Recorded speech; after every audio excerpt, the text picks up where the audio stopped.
G'day everyone and welcome back to the next video in this extended series of videos released in succession, providing a full read-through of every witness statement from the UK trial between Johnny Depp and NGN. A special thank you again to Les from Spiritually Empowered Coaching for providing the voiceover for all the female statements. I hope you find this series informative, and here we go. John Christopher Depp II and News Group Newspapers, Dan Wooten. This is the second witness statement of Kate James.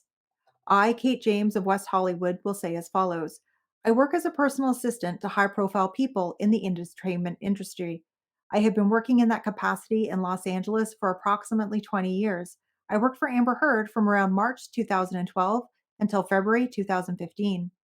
Unless stated otherwise, the facts and matters referred to in this witness statement are within my own knowledge and true or are true to the best of my knowledge, information, and belief based on sources stated within this witness statement.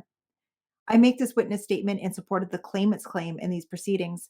This is my second statement. I make it in response to paragraph 43 of Amber Heard's fifth witness statement.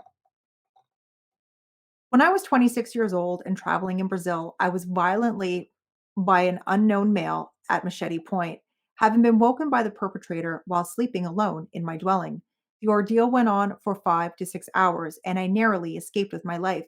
This torturous experience of such extreme violence has haunted me ever since and permanently changed the trajectory of my life to this day.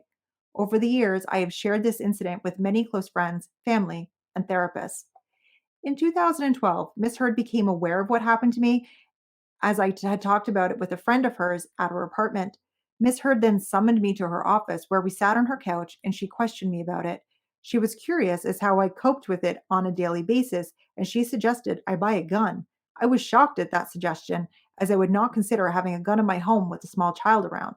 I responded that I chose to see myself as a survivor and not a victim, and that's how I found my own way to cope. On June 25th, 2020, I received documents pertaining to my involvement on behalf of the claimant in this case. As I perused the documents, much to my utter shock and dismay, I discovered that Miss Heard had in fact stolen my violent conversation with her and twisted it into her own story to benefit herself. This, of course, caused me extreme distress and outrage that she would dare to attempt to use the most harrowing experience of my life as her own narrative. I believe that the facts stated in this witness statement are true. I understand the proceedings for contempt of court may be brought against anyone who makes or causes to be made a false statement in document verified by a statement of truth without an honest belief in its truth. Signed, Kate James, July 12th, 2020.